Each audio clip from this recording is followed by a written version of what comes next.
দুপক্ষের মধ্যে ধাওয়া পাল্টা ধাওয়া আর ইটপাটকেল নিক্ষেপে পুরো এলাকা পরিণত হয় রণক্ষেত্রে।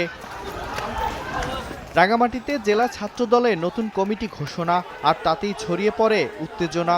নতুন কমিটি আর পদবঞ্চিতদের দ্বন্দ্বে রণাঙ্গনে পরিণত হয় পুরো দলীয় কার্যালয় এলাকা।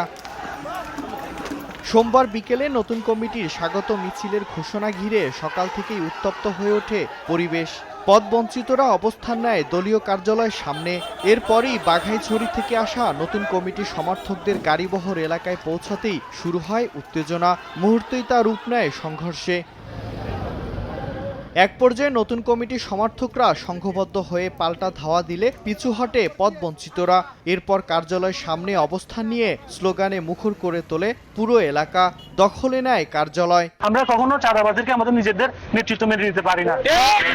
এই জায়গা থেকে আমরা সবসময় চাঁদাবাজির বিরুদ্ধে আমাদের অবস্থান ছিল, এখন আমাদের অবস্থান থাকবে। যারা আমাদের ভাইরা অঙ্গুলায় হয়েছে এই কমিটিতে আসেনি, আমরা তাদের যোগ্যতা অনুসারে তাদের পরিচয় দেওয়া হবে আমাদের সর্বপ্রথম কাজ। যে সকল ভাইরা এই কমিটিতে হয়তোবা কোনো কারণে আংশিক কমিটির সেজন্য জায়গা হয়নি, আমরা কথা দিচ্ছি আমরা তাদেরকে যথাযথ মূল্যায়নের জন্য আমরা সর্বোচ্চ চেষ্টা করব। পুরো এলাকায় সৃষ্টি হয় আতঙ্ক, বন্ধ হয়ে যায় যান চলাচল। খবর পেয়ে ঘটনাস্থলে পৌঁছায় পুলিশ ও সেনাবাহিনী। পরে পরিস্থিতি নিয়ন্ত্রণে জারি করা হয় ১৪৪ ধারা। 144 জারি হয়েছে বনরূপা এবং এর আশপাশ এলাকায়, কাঁঠালতলী এলাকায় কোনো রকম মিছিল, মিটিং, জনসভা, শব্দ দূষণ কোনো কিছু করা যাবে না। দুই বিবদমান গ্রুপ একটা সাংঘর্ষিক অবস্থানে চলে গিয়ে জনগণের জানমাল ইজ্জতের ক্ষেত্রে হুমকি সৃষ্টি হওয়ার আশঙ্কা হচ্ছিল।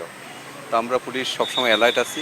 এর আগে শুক্রবার নতুন কমিটি ঘোষণার পরদিনই ক্ষোভে ফেটে পড়েন পদবঞ্চিত নেতাকর্মীরা। পরে শনিবার তারা সড়ক অবরোধ করে টায়ার জ্বালিয়ে বিক্ষোভ করে, যার রেশ গড়ায় সহিংস এই সংঘর্ষে। সময় সংবাদ, রাঙামাটি।